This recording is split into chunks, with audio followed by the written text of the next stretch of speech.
अध्याय 13 Nicolas Flamel. Dumbledore ने Harry को यह समझा दिया था कि वह दोबारा शाहीबाग के दर्पण की तलाश में न जाए और इसलिए क्रिसमस की बची हुई छुट्टियों में अदृश्य चोगा उसके संदूक के नीचे पड़ा रहा। हैरी सोच रहा था कि काश इतनी ही आसानी से वह दर्पण में देखी बातों को भी भूल सकता, परंतु वह नहीं भूल पाया। उसे बुरे सपने आना शुरू हो गए, जिनमें वो बार बार देखता था कि उसके माता पिता हरी रोशनी के धमाके में गायब हो रहे हैं, जबकि कोई आदमी तेज आवाज में हंस रहा है। जब हैरी ने रॉन को इन सपनों के बारे में बताया तो उसने कहा, देखा, डंबलडोर सही कह रहे थे, वह दर्पण किसी को भी पागल कर सकता है। हरमाइनी स्कूल शुरू होने के एक दिन पहले आई और उसने घटनाओं को एक अलग ही नजरिए से देखा। एक तरफ तो वो सोचकर दहशत में थी कि हैरी 3 रातों तक लगातार बिस्तर से बाहर निकलकर पूरे स्कूल में घूमता रहा। अगर फिल्च ने तुम्हें पकड़ लिया होता तो। और दूसरी तरफ वह निराश थी कि हैरी को कम से कम यह तो पता लगा लेना चाहिए था कि निकोलस फ्लेमेल कौन था। उन्हें अब यह उम्मीद नहीं थी कि वे लाइब्रेरी की किसी किताब में फ्लेमेल का नाम खोज पाएंगे। वैसे हैरी को अब भी यकीन था कि उसने यह नाम कहीं पढ़ा था। एक बार स्कूल शुरू हो गए तो वे ब्रेक के दौरान 10 मिनट तक किताबें छानने के काम में फिर से जुट गए। हैरी के पास तो बाकी दोनों से भी कम समय था, क्योंकि क्विडिच की प्रैक्टिस एक बार फिर शुरू हो गई थी। वुड इस बार टीम से पहले से ज्यादा मेहनत करवा रहा था। अब बर्फ गिरने के बजाय बारिश हो रही थी, परंतु लगातार हो रही बारिश भी वुड के उत्साह को ठंडा नहीं कर पाई। वीजली बंधु शिकायत कर रहे थे कि वुड पागल हो गया है, पर हैरी वुड की तरफ था। अगर वे मेहनतकश के खिलाफ अपना मैच जीत लेते हैं तो वे 7 साल में पहली बार हाउस चैंपियनशिप में नाकशक्ति से आगे निकल जाएंगे। कड़ी मेहनत करने के पीछे जीतने की इच्छा तो थी ही। इसके अलावा हैरी ने पाया कि जब प्रैक्टिस के बाद थका होता था तो उसे बुरे सपने कम आते थे। फिर एक दिन जब मौसम बहुत ज्यादा गीला और मैदान कीचड़ भरा था, तब प्रैक्टिस के दौरान वुड ने टीम को एक बुरी खबर सुनाई। वो वीजली बंधु पर बुरी तरह खफा था, क्योंकि वे एक दूसरे पर गोता मार बमबारी कर रहे थे और अपनी झाड़ू से गिरने का नाटक कर रहे थे। मस्ती मत करो, वह चीखा। इसी तरह की हरकतों से हम मैच हारेंगे। इस बार स्नेप रेफरी बन रहे हैं और उनकी पूरी कोशिश रहेगी कि किसी भी बहाने से गुरुद्वार के पॉइंट कम कर दें। यह सुनकर जॉर्ज वीजली अपनी झाड़ू पर से सचमुच गिर गया। स्नेप रेफरी बन रहे हैं? वो कीचड़ सने मुंह से बोला। स्नेप क्विडिच मैच में पहले कब रेफरी बने हैं? अगर हम नाक शक्ति से आगे निकलने की स्थिति में हैं तो वे कभी न्याय नहीं करेंगे। बाकी की टीम भी जॉर्ज के पास नीचे उतरकर शिकायत करने लगी। यह मेरी गलती नहीं है, वुड ने कहा। हमें तो सिर्फ इस बात का पूरा ध्यान रखना है कि हम साफ सुथरा खेल खेलें, ताकि स्नेप को हमारे खिलाफ कोई बहाना न मिल सके। यह सब तो ठीक था, हैरी ने सोचा, परंतु एक और कारण था जिसकी वजह से वो स्नेप के आसपास रहने पर क्विडिच नहीं खेलना चाहता था। टीम के बाकी लोग प्रैक्टिस के बाद हमेशा की तरह एक दूसरे से बात करने के लिए रुक गए, परंतु हैरी सीधे गुरुद्वार के हॉल में गया, जहां उसने रॉन और हरमाइनी को शतरंज खेलते देखा। शतरंज इकलौती ऐसी चीज थी जिसमें हरमाइनी हार जाती थी, और हैरी तथा रॉन दोनों का ही विचार था कि यह उसकी उदारता थी। जब हैरी उसके बगल में बैठा तो रॉन बोला, जरा 1 मिनट रुको, मुझसे कुछ मत बोलना। तभी उसकी निगाह अचानक हैरी के चेहरे पर पड़ी। तुम्हें क्या हुआ? तुम्हारी हालत तो बहुत खराब दिख रही है। कोई और न सुन ले इसलिए अपनी आवाज नीचे रखते हुए हैरी ने उन दोनों को बताया कि स्नेप के मन में क्विडिच का रेफरी बनने की दुष्ट इच्छा अचानक जाग गई है। तो खेलने से मना कर दो, हरमाइनी ने तत्काल कहा। कह दो कि तुम बीमार हो, रॉन ने कहा। अपनी टांग टूटने का नाटक करो, हरमाइनी ने सुझाव दिया। अपनी टांग सचमुच तोड़ लो, रॉन ने कहा। मैं ऐसा नहीं कर सकता, हैरी ने कहा। हमारे पास कोई रिजर्व खोज ही नहीं है। अगर मैं नहीं खेलूंगा तो गुरुद्वार तो खेल ही नहीं पाएगा। उसी पल नेविल गिरता पड़ता हुआ हॉल में आया। कोई नहीं समझ पाया कि वो किस तरह तस्वीर के छेद से अंदर आने में कामयाब हुआ, क्योंकि इसके पैर बंधे थे। वे तत्काल समझ गए कि पैर बांधने वाले शाप की वजह से उसके पैर बंधे थे। वह गुरुद्वार के हॉल तक सारे रास्ते कूदता हुआ आया होगा। हरमाइनी को छोड़कर सभी हंसने लगे। हरमाइनी उछलकर खड़ी हुई और उसने शाप विरोधी मंत्र पढ़ा। नेविल के पैर खुलकर अलग हो गए और वह अपने पैरों पर खड़ा हो गया, हालांकि वह अब भी कांप रहा था। क्या हुआ था? हरमाइनी ने उससे पूछा और उसे हैरी तथा रॉन के पास लाकर बिठा दिया। मेलफॉय, नेविल ने कांपते हुए कहा, वो मुझे लाइब्रेरी के बाहर मिला था। उसने कहा कि वो इसकी प्रैक्टिस करने के लिए किसी को ढूंढ रहा था। प्रोफेसर मैगोनिकल के पास जाओ, हरमाइनी ने नेविल को सलाह दी। उसकी शिकायत करो। नेविल ने अपना सिर हिलाया। मैं अपने आप को और ज्यादा मुश्किल में नहीं डालना चाहता, वह बुदबुदाया। तुम्हें उसका सामना करना होगा नेविल, रॉन ने कहा। उसे लोगों को अपने कदमों के तले रौंदने की आदत पड़ चुकी है, परंतु यह तो कोई कारण नहीं है कि तुम उसके सामने झुक जाओ और उसका काम आसान कर दो। मुझे यह बताने की जरूरत नहीं है कि मुझ में गुरुद्वार में रहने की बहादुरी नहीं है। मैल्फॉय यह काम पहले ही कर चुका है, नेविल ने रूंधे गले से कहा। हैरी ने अपने दुशाली की जेब टटोली और चॉकलेट का एक मेढक निकाला। यह उस बक्से का आखिरी मेढक था जो हरमाइनी ने उसे क्रिसमस पर दिया था। उसने इसे नेविल को दे दिया, जिसे देखकर लग रहा था कि वो बस रोने ही वाला था। तुम अकेले 12 मैल्फॉय के बराबर हो नेविल, हैरी ने कहा। बोलती टोपी ने तुम्हें गुरुद्वार में भेजा था, है ना? और मैल्फॉय कहाँ है, सड़े नाकशक्ति में? मेढक का कवर हटाते हुए नेविल के होठों पर एक हल्की मुस्कान आई। धन्यवाद हैरी, मुझे लगता है कि मुझे बिस्तर पर जाना चाहिए। क्या तुम्हें कार्ड चाहिए? तुम कार्ड इकट्ठे करते हो, है ना? जब नेविल चला गया तो हैरी ने मशहूर जादूगर के कार्ड की तरफ देखा। एक बार फिर डंबलडोर, उसने कहा। पहली बार भी मुझे वही मिले थे। उसने सांस अंदर की तरफ खींची और कार्ड को पलटा। फिर उसने रॉन और हर्माइनी की तरफ देखा। मुझे मिल गया, वो फुसफुसाया। मुझे फ्लैमेल मिल गया। मैंने तुम लोगों से कहा था ना कि मैंने उसका नाम कहीं पहले पढ़ा है। मैंने उसका नाम ट्रेन में पढ़ा था जब मैं यहाँ आ रहा था। यह सुनो, प्रोफेसर डंबलडोर खास तौर पर इन चीजों के लिए मशहूर हैं। 1945 में शैतानी जादूगर ग्रिंडलवाल्ड को हराने के लिए, ड्रैगन के खून के 12 प्रयोगों की खोज के लिए और अपने पार्टनर निकोलस फ्लेमेल के साथ रसायन शास्त्र पर किए काम के लिए। हरमाइनी एकदम उछली। जब उसे अपने पहले होमवर्क के लिए नंबर मिले थे, उसके बाद वो इतनी कभी रोमांचित नहीं दिखी थी। यहीं रुको, उसने कहा, और वो सीढ़ियों पर कूदती हुई लड़कियों के कमरे की तरफ भागी। हैरी और रॉन को बस इतना ही मौका मिल पाया कि वे एक दूसरे की तरफ रहस्यमय निगाह से देख सकें, और इतने में ही हरमाइनी दौड़ लगाकर वापस आ गई। उसके हाथ में एक भारी भरकम पुरानी किताब थी। मैंने कभी इसमें देखने के बारे में तो सोचा ही नहीं, वो रोमांचित स्वर में फुसफुसा रही थी। मैंने यह किताब कई सप्ताह पहले लाइब्रेरी से दिल बहलाने के लिए ली थी। दिल बहलाने के लिए, रॉन ने कहा, परंतु हरमाइनी ने उसे तब तक चुप रहने को कहा जब तक वह किताब में कुछ खोज ना ले। इसके बाद उसने किताब के पन्ने तेजी से पलटाए और वो अपने आप से बोलते हुए बड़बड़ाती जा रही थी। आखिरकार उसे वो मिल ही गया जिसकी वह तलाश कर रही थी। मैं जानती थी। क्या अब हमें बोलने की इजाजत है? रॉन ने मुंह बनाकर कहा। हरमाइनी ने उसे नजरअंदाज कर दिया। निकोलस फ्लेमेल, वह नाटकीय अंदाज में बोली, के पास पारस पत्थर है। इसका उतना प्रभाव नहीं पड़ा जितनी उसे उम्मीद थी। क्या? हैरी और रॉन ने कहा। सच्ची? क्या तुम दोनों को पढ़ना नहीं आता? देखो और इसे पढ़ो यहाँ। उसने उन दोनों की तरफ किताब सरका दी और हैरी और रॉन ने पढ़ा। रसायन शास्त्र के प्राचीन अध्ययन का संबंध पारस पत्थर बनाने से है, जो अद्भुत शक्तियों वाला एक पौराणिक पत्थर है। यह पत्थर किसी भी धातु को शुद्ध सोने में बदल देता है और आयु बढ़ाने वाला अमृत भी बनाता है, जिसे पाने वाला अमर हो जाता है। सदियों से पारस पत्थर के बारे में कई अफवाहें रही हैं, परंतु फिलहाल ऐसा एक ही पत्थर है और वह मिस्टर निकोलस फ्लेमेल के पास है, जो जाने माने रसायन शास्त्री और ओपेरा प्रेमी हैं। मिस्टर फ्लेमेल, जिन्होंने पिछले साल अपना 665वां जन्मदिन मनाया है, डेवॉन में अपनी पत्नी पेरेनिल 658 साल के साथ शांति से जीवन बिता रहे हैं। देखा? हैरी और रॉन के पढ़ने के बाद हरमाइनी ने कहा। कुत्ता फ्लेमेल के पारस पत्थर की रखवाली कर रहा होगा।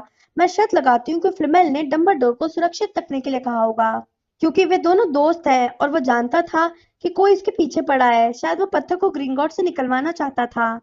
एक पत्थर जो सोना बनाता है और आपको कभी मरने नहीं देता, हैरी ने कहा। कोई हैरानी नहीं है कि स्नेप इसके पीछे पड़ा है। हर कोई चाहेगा कि उसके पास ऐसा पत्थर हो। और कोई हैरानी नहीं कि हमें फ्लेमेल का नाम जादूगरी में आधुनिक विकास का अध्ययन में नहीं मिला, रॉन ने कहा। अगर वे 665 साल के हैं तो उन्हें आधुनिक तो नहीं कहा जा सकता, है ना? अगली सुबह हैरी और रॉन गुप्त कलाओं से रक्षा की क्लास में आदम भेड़िए के काटने के विभिन्न उपचार उतार रहे थे, परंतु वे अब भी यही चर्चा कर रहे थे कि अगर उन्हें पारस पत्थर मिल जाए तो वे क्या करेंगे। जब रॉन ने कहा कि वह अपनी खुद की क्विडिच टीम खरीदेगा, तब जाकर हैरी को स्नेप और आने वाले मैच की याद आई। मैं खेलूंगा, उसने रॉन और हरमाइनी से कहा। अगर मैं नहीं खेला तो नागशक्ति के लोग सोचेंगे कि मैं स्नेप का सामना करने से डर रहा हूँ। मैं उन्हें बता दूंगा कि अगर हम जीत जाते हैं तो उनके चेहरे से मुस्कान उड़ जाएगी, बशर्ते वे लोग तुम्हें पिच से ही ना उड़ा दें, हरमाइनी ने कहा। जैसे जैसे मैच का दिन करीब आता गया, हैरी की घबराहट बढ़ती गई। चाहे उसने रॉन और हरमाइनी से जो भी कहा हो, बाकी टीम भी बहुत शांत नहीं थी। हाउस चैंपियनशिप में नागशक्ति से आगे निकलने का विचार बहुत बढ़िया था। किसी ने भी पिछले 7 साल में ऐसा कभी नहीं किया था। परंतु क्या उन्हें ऐसा करने दिया जाएगा जबकि रेफरी इतना पक्षपात करने वाला हो? हैरी नहीं जानता था कि यह उसके मन का वहम था या नहीं, परंतु वह जहां भी जाता था स्नेप से टकरा जाता था। कई बार तो उसके मन में यह विचार भी आया कि कहीं स्नेप उसका पीछा तो नहीं कर रहा है और उसे खुद पकड़ने की कोशिश तो नहीं कर रहा है। जादुई काढ़े की क्लास अब एक तरह से साप्ताहिक यातना में बदल रही थी और स्नेप हैरी के साथ भयंकर व्यवहार कर रहा था। क्या स्नेप यह जानता था कि उन्हें पारस्पत्र के बारे में पता चल चुका है? हैरी को समझ में नहीं आया कि स्नेप कैसे पता चल सकता था, परंतु कई बार उसे यह भयानक एहसास होता था कि शायद स्नेप मन की बातें पढ़ सकता था। जब रॉन और हरमाइनी अगली दोपहर चेंजिंग रूम के बाहर उसे शुभकामनाएं दे रहे थे, तो हैरी जानता था कि वे लोग यही सोच रहे होंगे कि उसे दोबारा जिंदा देख पाएंगे या नहीं। आप इसे तो सांत्वना देने का विचार नहीं कह सकते थे। जब उसने अपनी क्विडिच की ड्रेस पहनी और निम्बस 2000 उठाई, तो हैरी ने वुड के उत्साह बढ़ाने वाले भाषण का एक शब्द भी नहीं सुना। इस बीच रॉन और हरमाइनी स्टैंड्स में नेविल के पास बैठ गए, जिसे यह समझ में नहीं आ रहा था कि वह इतने गंभीर और चिंतित क्यों थे, या वे मैच में अपनी छड़ियां साथ लेकर क्यों आए थे। हैरी को मालूम नहीं था कि रॉन और हरमाइनी छिपकर पैर बांधने वाले शाप की प्रैक्टिस कर रहे थे। उन्हें यह विचार मेलफॉय से मिला था, जिसने नेविल पर इसका प्रयोग किया था, और वे तैयार थे कि अगर स्नेप ने हैरी को चोट पहुंचाने की जरा भी कोशिश की, तो वे स्नेप पर इसका प्रयोग कर देंगे। भूलना मत, यह लोकोमोटर मार्टिस है, हरमाइनी बुदबुदाई, जब रॉन ने अपनी छड़ी अपनी बाह में ऊपर की तरफ छिपाई। मैं जानता हूँ, रॉन ने पलट कर जवाब दिया। बार बार मत बताओ। चेंजिंग रूम में वुड हैरी को एक तरफ ले गया। मैं तुम पर दबाव तो नहीं डालना चाहता पॉटर, परंतु आज हमारे लिए सुनहरी गेंद को जल्दी पकड़ना जितना ज्यादा जरूरी है, उतना पहले कभी नहीं रहा। इससे पहले कि स्नेप मेहनत कश को ज्यादा फायदा पहुंचा सके, खेल ही खत्म कर दो। पूरा स्कूल यहाँ पर है, फ्रेड विजली ने दरवाजे के बाहर झांकते हुए कहा। यहाँ तक कि कसम से डंबलडोर भी मैच देखने आए हैं। हैरी का दिल कुलांचे मारने लगा। डंबलडोर, उसने कहा, और वह दरवाजे तक दौड़ कर गया ताकि अपनी आंखों से देख सके। फ्रेड सच कह रहा था, सफेद दाढ़ी पहचानने में किसी से भी गलती नहीं हो सकती थी। हैरी को इतनी राहत मिली कि उसका मन हुआ कि वह ठहाकर लगाकर हंसे। अब वह सुरक्षित था। डंबलडोर अगर देख रहे थे तो स्नेप कोई ऐसी हरकत करने की कोशिश नहीं कर सकता था जिससे हैरी को चोट पहुंचे। शायद इसलिए जब टीमें पिच पर पहुंची तो स्नेप बहुत गुस्से में दिख रहा था, और रॉन ने भी यह ताड़ लिया। मैंने स्नेप को कभी इतना सड़ा मुंह बनाते नहीं देखा, उसने हरमाइनी से कहा। देखो, खेल शुरू हो गया। आउच! किसी ने रॉन के सिर में पीछे से कुछ चुभाया। यह मेलफॉय था। अरे सॉरी वीजली, तो मुझे दिखे ही नहीं। मेलफॉय क्रैबो गोल की तरफ देखकर दांत निकाल रहा था। सोच रहा हूँ इस बार पॉटर कितनी देर तक अपनी झाड़ू पर टिक पाएगा। कोई शर्त लगाना चाहता है? तुम लगाओगे वीजली? रॉन ने जवाब नहीं दिया। स्नेप ने अभी अभी मेहनतकश को एक पेनल्टी दी थी, क्योंकि जॉर्ज वीजली ने एक पहलवान को उसकी तरफ मारा था। हरमाइनी, जिसकी सारी उंगलियां उसकी गोद में गुथी हुई थी, हैरी को लगातार देख रही थी, जो किसी बाज की तरह मैदान में चारों तरफ चक्कर लगा रहा था और सुनहरी गेंद की तलाश कर रहा था।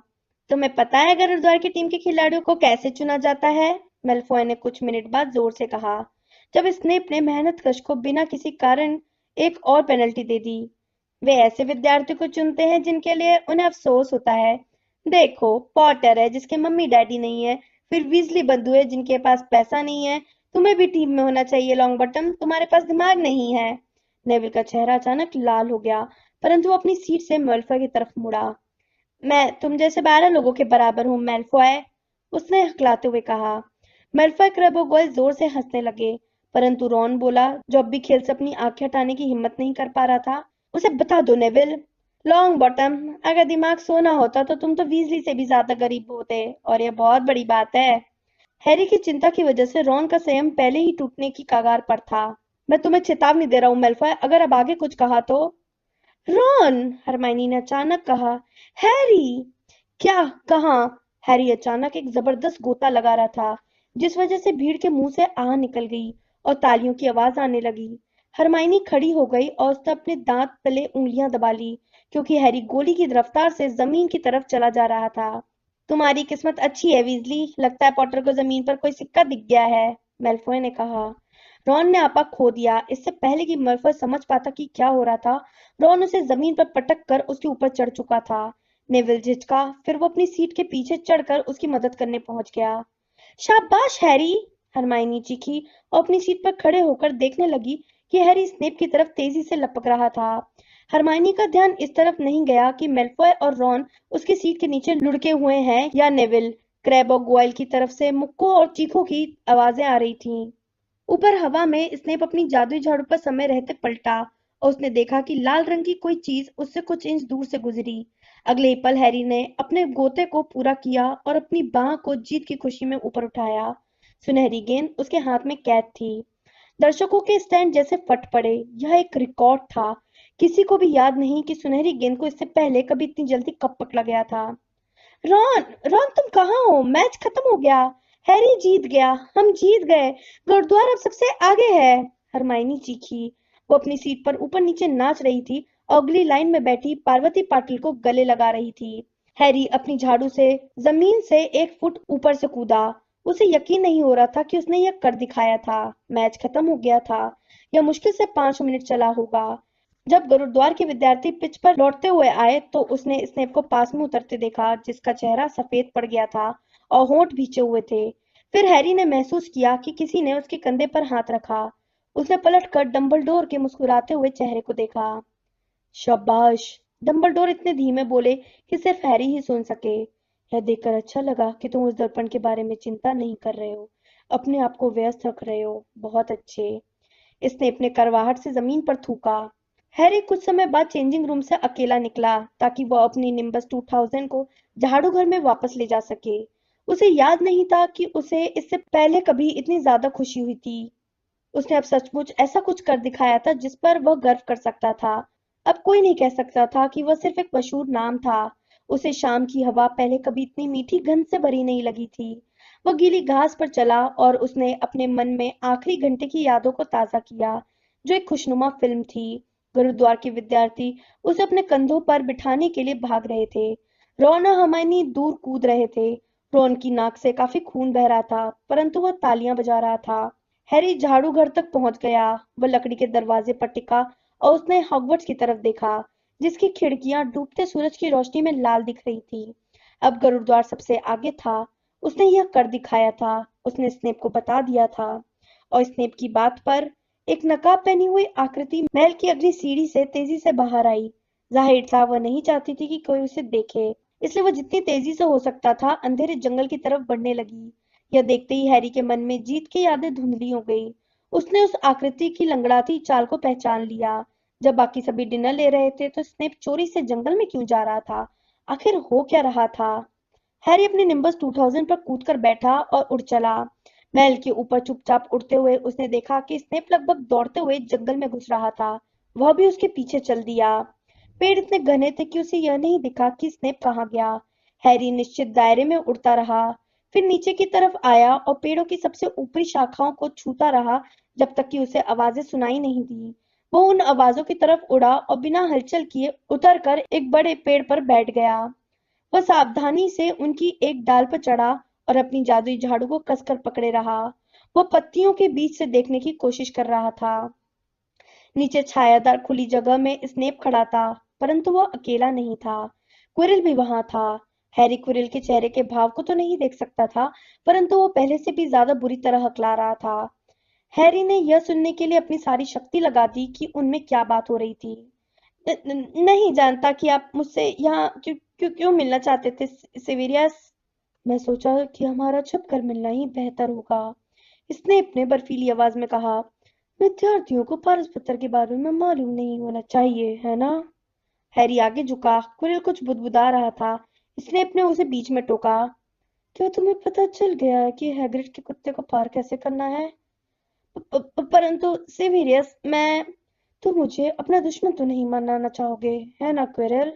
स्नेप ने कहा और उसकी तरफ एक कदम बढ़ाया। मैं नहीं जानता कि आप क्या।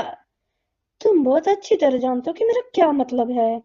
तभी एक उल्लू तेजी से चीखा और हैरी चौंक कर पेड़ पर से लगभग गिर पड़ा, लेकिन उसने समय रहते ही अपने आप को संभाल लिया। जब स्नेप कह रहा था, तुम्हारा तंत्र मंत्र मैं इंतजार कर रहा हूँ, परंतु मैं नहीं। ठीक है, स्नेप ने उसकी बात को काटते हुए कहा। हम जल्दी ही एक बार फिर मिलेंगे। तब तक तुम अच्छी तरह से सोच विचार कर लेना और फैसला कर लेना कि तुम्हारी वफादारी किसकी तरफ है। उसने चोगे को अपने सिर पर डाला और वहां से चल दिया।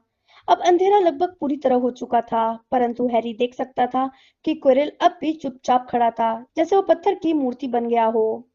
हैरी, तुम कहाँ थे? हरमाइनी चीखी। हम जीत गए। तुम जीत गए, हम जीत गए, रॉन चिल्लाया और उसने हैरी की पीठ ठोकी। और मैंने मेलफॉय की आंख काली कर दी तथा नेविल ने क्रैबो गोयल से अकेले निपटने की कोशिश की। वो अब भी ठंडा है, पर मैडम पॉम्फ्री का कहना है कि वो बिल्कुल ठीक हो जाएगा। नागशक्ति को मजा चखाने में अब क्या कसर रह गई है? हॉल में सब तुम्हारा इंतजार कर रहे हैं, हम पार्टी कर रहे हैं। फ्रेड और जॉर्ज किचन में से कुछ केक और बाकी सामान चुरा लाए हैं। उन सबको भी रहने दो, हैरी ने हाँफते हुए कहा। चलो हम किसी खाली कमरे में चलते हैं। कुछ कहने से पहले मेरी बात सुन लो। हैरी ने पहले पक्का कर लिया कि कमरे में अंदर पीस तो नहीं है। फिर उसने दरवाजा बंद कर लिया। इसके बाद हैरी ने उन्हें बताया कि उसने अभी अभी क्या देखा और सुना था। तो हम सही थे, वो पारस पत्थर ही है, और स्नेप कुरिल को मजबूर कर रहा है कि उसे हासिल करने में वो उसकी मदद करे। उसने पूछा कि क्या वो जानता है कि फ्लफी को कैसे पार किया जाए, और उसने क्विरिल के तंत्र मंत्र के बारे में भी कुछ कहा। मुझे लगता है कि फ्लफी के अलावा भी बहुत सी चीजें हैं जो पत्थर की रखवाली कर रही हैं। बहुत से मंत्र होंगे, और शायद क्विरिल ने भी गुप्त कला से रक्षा के लिए कुछ जादू किया होगा, जैसे स्नेप को तोड़ना होगा। हरमाइनी ने आतंकित होकर कहा। तो तुम्हारा मतलब है पत्थर तभी तक सुरक्षित है जब तक क्विरिल स्नेप के सामने घुटने नहीं टेक देता? तब तो यह अगले मंगलवार तक चला जाएगा, रॉन ने कहा।